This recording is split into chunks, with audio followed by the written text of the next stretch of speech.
All right, the recording has begun and you may now begin. Great, thank you so much. Okay, good evening. Welcome to the regular meeting of the Police Conduct Oversight Commission Policy and Procedure Subcommittee for July 22nd, 2021. I'm Abigail Sarah, the chair of this subcommittee, and I'm going to call this meeting for July 22nd, 2021 to order. As we begin, I will note for the record that this meeting has remote participation by commissioners and city staff as authorized under Minnesota statutes, section 13D.021, due to the declared local public health emergency. This meeting will be recorded and posted to the city's website and YouTube channel as a means of increasing public access and transparency. This meeting is public and subject to the Minnesota Open Meeting Law. At this time, I will ask the clerk to call roll so we can verify a quorum for this meeting. Commissioner Abdi. Present. Sylvester. Here. Chair Sarah. Here. There are 3 members present. Excellent. Let the record reflect we have a quorum.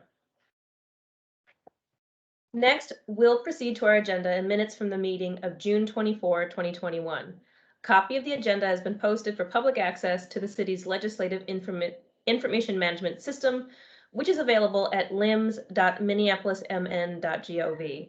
May I have a motion to adopt the agenda and accept the minutes from the meeting of June 24, 2021? So moved. Will the clerk please call the roll? Commissioner Abdi. Yes. Sylvester. Yes. Chair Sarah. Yes. There are 3 ayes. That motion carries and the agenda is adopted and the minutes from June 24th are accepted. The next order of business on our agenda is a discussion of Councilmember Gordon's proposed changes to the Oversight Ordinance, a matter that was referred to this subcommittee by the Police Conduct Oversight Commission at the May 11th meeting. To refresh your memories, the motion from the full commission was to support further examination of the framework proposing potential changes to the scope of the Oversight Ordinance presented by Councilmember Gordon, including potential refinements to that proposal and gathering public input. I would like to introduce our guest speaker, Professor Rachel Moran from the St. Thomas Law School. Professor Moran's scholarship focuses on issues pertaining to police accountability, police reform, and public access to records of police misconduct. She was the 2020 Professor of the Year at St. Thomas Law School. We are very lucky to have her here today. Without any further ado, Professor Moran, please take it away. Thank you so much, Commissioner Sarah. I appreciate you having me. I'm just gonna really briefly say where I think I can hopefully lend some expertise and also be clear about where I think you all are probably the experts more than me. So I definitely do have quite a bit of experience studying issues related to police accountability and specifically civilian oversight. I've published several scholarly articles on that topic. I've consulted with other legislators in other states on bills relating to police accountability generally and civilian oversight specifically. I've had my work used in the creation of other civilian oversight regimes, if you will. But I've only been in Minneapolis since 2018. And so I do want to be really clear, there are other people in the on the screen or listening in who know Minneapolis better than I do, despite how, I'm certainly getting to know it and trying hard in that area. And so totally fine if people disagree with me about certain things. But I'm excited to have had a chance to review Councilmember Gordon's proposal. I'm excited that the city is seriously considering revisiting the issue of how to structure the police oversight process. And I think that even though there's so much disagreement in Minneapolis about exactly how to, whether we call it fixed policing or something else, I think there's a lot of room for agreement around something like civilian oversight. So I'll just tick off a few quick things that I think are really important about civilian oversight, but I'm not going to talk for very long. I really just want to be available if folks have questions. What we don't want, or what I would caution, I would say you don't want, is an agency that only has the ability to audit or to review what the police have done. So an effective civilian oversight agency is one that actually has power rather than just one that's reviewing. And I think I saw a lot of that in Councilmember Gordon's proposal. A few things I would recommend are, and some of them are already in there, but I just want to stress how important they are. I think it's really important to be able to for the agency to receive civilian complaints directly rather than just have them referred from the police. It's crucial that an agency can actually conduct its own investigations, which means it has to have subpoena power. It has to have the ability to call witnesses, whether formally or informally, at least we'll just say to talk to people.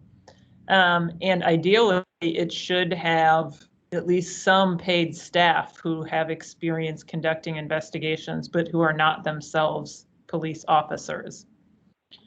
It should be independent of law enforcement as much as possible. To the extent it has any law enforcement members, they, I would say, could serve in an explanatory capacity. In other words, explaining how how officers are expected to behave in certain circumstances, but they shouldn't actually be part of the decision-making process. And one thing I'll recommend that is rarely adopted, but I would say that an effective civilian oversight agency ideally actually has disciplinary power. That's a hotbed of controversy. If you can't or don't want disciplinary power for the oversight agency itself, I would recommend as an alternative that that the agency at least has the power to recommend discipline, and if the police chief wants to depart from that, they should have to explain in writing why they are departing from the recommended discipline. And then the last thing I'll see, which I don't think is, which is perhaps not something the group has considered so far, but I would also strongly recommend that one of the responsibilities of the oversight agency be providing regular public reports about the complaint and discipline process so that the public can assess whether this board is effective. And I think I gave to Commissioner Sarah a bill that Maryland recently passed that had some legislation in this area. And that's one nice thing they have in that bill is some requirements about public reporting and making that reporting available. And I'll stop there, except that I want to say, I know you've already also had a chance to look at a 2-page proposal from the civilian oversight from NACL, and there's a ton in there that I agree with and virtually nothing I disagree with.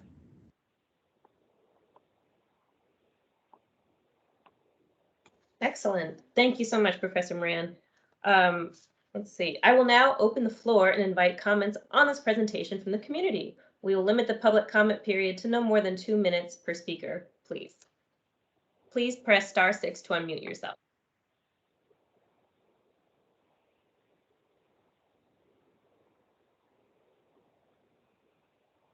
I think someone might be trying to speak with the phone number ending in 21. Hello, can you hear me? This is Yes, Dave we can. Picking. Oh, okay, yes, I didn't know I was unmuted. Yeah, I agree that those are all very important aspects of any kind of real civilian review.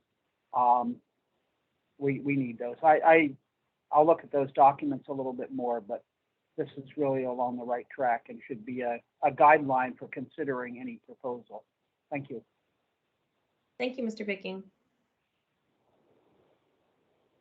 Thanks to all who made public comment. Are there any questions or comments from the commissioners on this presentation?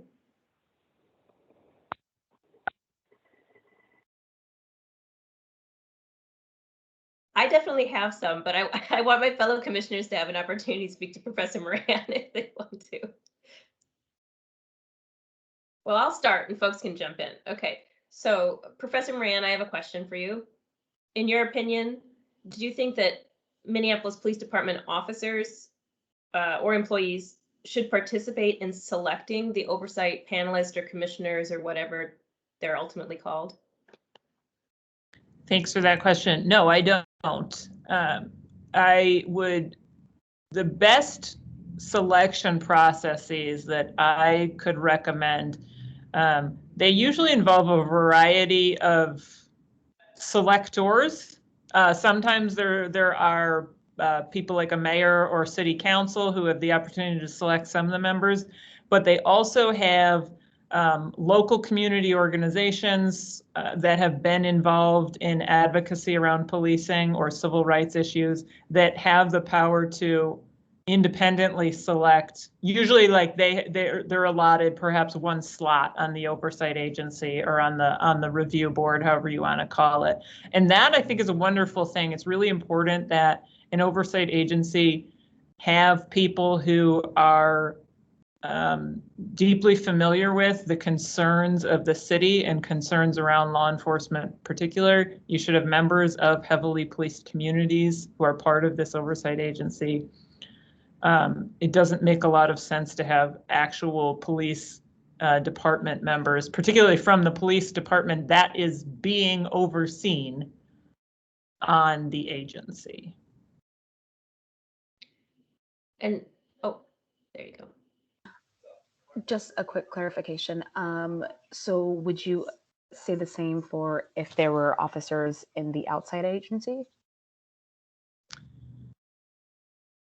At least I would say the same for active duty officers. It could be slightly different if you have, I don't think it's necessarily a bad thing to have some people with law enforcement experience. It's a valuable perspective to provide. It shouldn't be the only perspective by any means, but it is a valuable perspective, and I think it makes the process fairer. But I would caution against active law enforcement members, either in the selection process or as actual participants in the agency.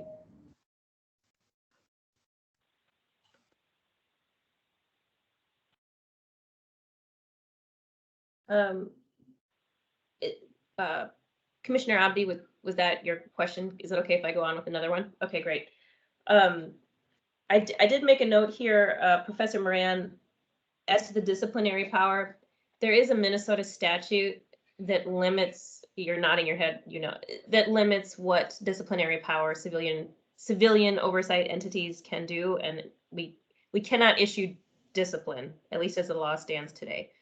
So our option, at least today, would be what you recommended as the alternative, to recommend discipline, and then the chief would have the ultimate authority, but the chief would have to give an explanation in writing if he or she departed. And I just wanted to take an opportunity to bring this up to my colleagues on the commission.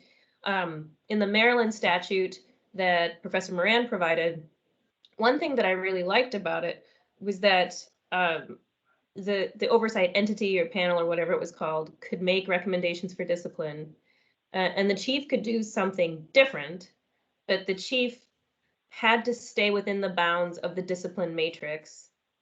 And so the chief could give the same level of discipline or type of discipline that was on the matrix or higher, but the chief couldn't do less. So if the matrix recommended 40-hour suspension, the chief could give an 80-hour suspension, but the chief could not do a written reprimand and no suspension. And so that's kind of like in line with what Professor Moran was saying. And I just like to submit to this group that I think that's something that could be considered. Something like, the chief and the mayor and whomever creates the discipline matrix, and those are their decisions to make around that. But then once they make the matrix, they are obligated to, abide by it. Something to think about. Yeah, and thanks for clarifying. I meant to say that when I was suggesting the disciplinary power issue. Some of the things, I think that one in particular, but Minnesota as a whole is reconsidering a lot of their laws around police accountability. And so I brought that up because I do think there is a chance someday, maybe soon, maybe down the road, that there would be a change in the opportunity for civilians to impose discipline. And that's something that's more aspirational at this point, but is worth thinking about. I do like the Minnesota option, or just the Maryland law option that you just mentioned, Commissioner Sarah. And there are other ways to think about.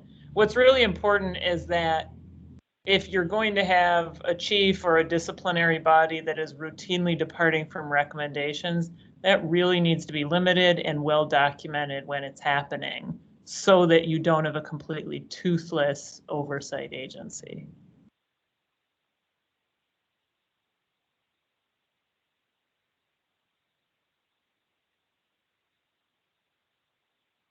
I'm just taking some notes. Was there any further discussion by the commissioners or anyone else on the call?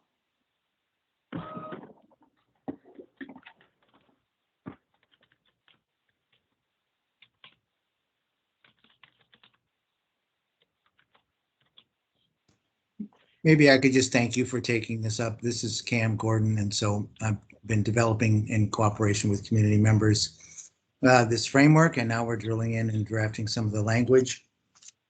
I was taking notes, going to double check and make sure that those good ideas are in the proposal moving forward and seeing what we can do, I guess, to push it further.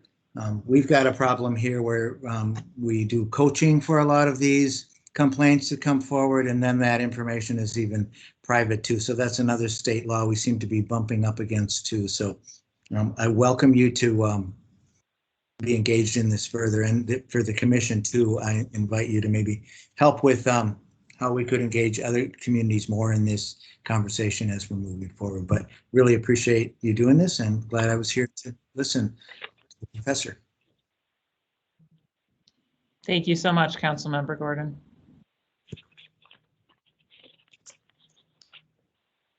Okay, last call for comments or discussion. With that, and without objection, I will again thank Professor Moran and direct the clerk to receive and file this presentation. Thank you very much. We really appreciate it.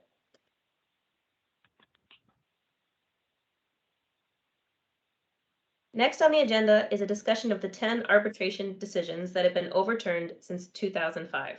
This item was referred to the Policy and Procedure Subcommittee by the full commission at the July 13th meeting.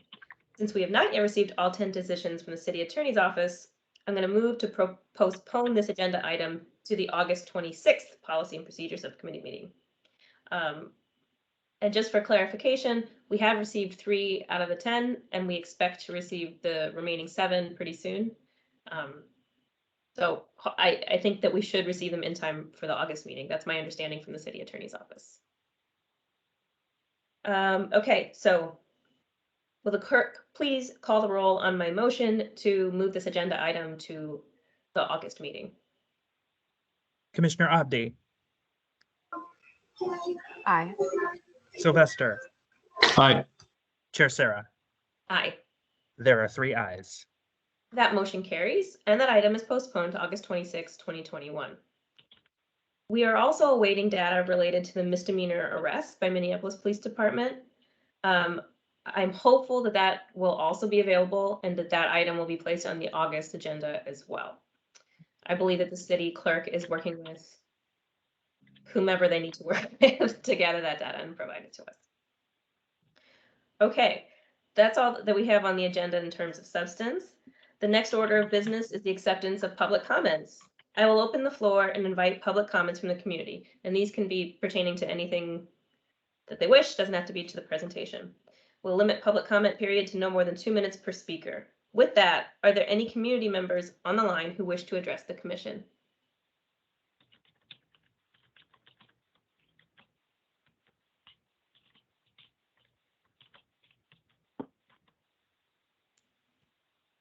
I can't believe I'm not hearing any, but hearing none, I will just move on. We don't have any public comments. Okay, somehow I got muted and unmuted. This is Dave Bicking. Yeah, sorry about that. Couple just quick things. What a shame it is that the city attorney's office has only provided 3 of those arbitration decisions. This is deliberate stalling. I mean, they could certainly go to a file cabinet and pull them out and get them to you in an hour or 2. These are documents that are kept. We have access in our group to some of them. I don't know all 10, but in any case, it just seems like deliberate stalling of that. So I do hope that you will have a good discussion and a chance to look at those at the August meeting. At the last month's meeting, of course, I spoke about arbitration, and in that meeting, unlike this one, we were running out of time, so there wasn't a chance for questions. And so I'm very open to anybody's questions or comments from the presentation I gave last month. I think that'd be all. Thank you, Mr. Bicking. I actually do have a question, and I'm really glad you're here. Yeah. Last month, you mentioned that it was sort of an open question, or you weren't quite sure if Chief Arredondo had in fact imposed the, I can't remember what it's called. The disciplinary reset mechanism. Thank you. After adoption of the disciplinary matrix, which, yes, we saw some from 2018, but we don't know whether those were for real or not. And we have talked to Chief Arredondo about the disciplinary reset on several occasions from this, and more recently than that. And he never indicated to us that it was finished, just that they were still working on it. And to this day, I've asked him the very simple question and done a follow-up, and I guess I should do another follow-up email to him saying, are those documents final, or were they just drafts, and what is the status? Again, something that could be answered in, a couple of hours. And yeah, unfortunately, I have not heard back from the chief on that. So eventually, Department of Justice is going to ask. So I don't know what they figure they're going to accomplish by continuing to stall the public like this. Thank you, Mr. Bicking. Do any other commissioners have questions for Mr. Bicking from last month's presentation? I see heads shaking no. Well, thank you very much. Okay, well, thank you. Yeah. This has been a short agenda, but still, I think, incredibly fruitful. I really appreciate Professor Moran and Councilmember Gordon supporting the commission and supporting this work. If there aren't any further Commissioner Sylvester. Hey, thank you so much. I just wanted to give a quick update on some stuff that we did at a previous meeting, if that's okay. Please. So Chair Sarah had the foresight to set up to get Michelle Vero from the City of Minneapolis. She's the director of the Office of Immigrant and Refugee Affairs for the City of Minneapolis, to one of our previous meetings. From that meeting, she and I had some subsequent meetings about immigrant familiarization, new American familiarization with 911 systems. Those conversations led to more conversations with the International Institute of Minnesota, and helping us identify other organizations that are working with new Americans. And so now I work as a paramedic at HCMC. One of my medical directors and I are going to finalize now some training curriculum that hopefully these organizations can use to teach people about what our 911 system is, how it operates, when it's appropriate to call, what sort of services we do offer, some sort of just kind of trust and familiarization work. Not necessarily tied into the subcommittee per se, but a piece of fruit that is growing out of the subcommittee that everybody's really excited about. So I just wanted to thank you, and I just kind of wanted to give the group that update that those connections were made and that work is ongoing. Yay. Thank you so much, Commissioner Sylvester. That is so promising and heartening. And I just want to express some gratitude to my fellow commissioners on this group. I feel like we come up with ideas and we find really positive things to work on together and to move forward. And it feels really good, because sometimes in this space, the conversations can be difficult and, fraught. So thank you for that good news. And the commission's mission is to do work that relates to policing. And so, having access to 911 and understanding that system, I think, is essential to that work. So thank you, Commissioner Sylvester.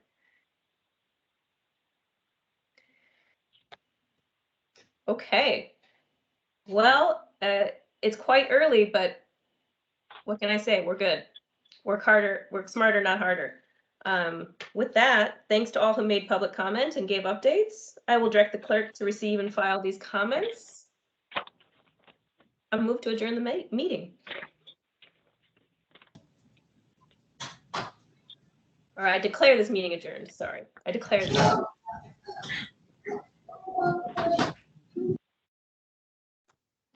Thank you, everyone. Thanks. Thank you. Thank you.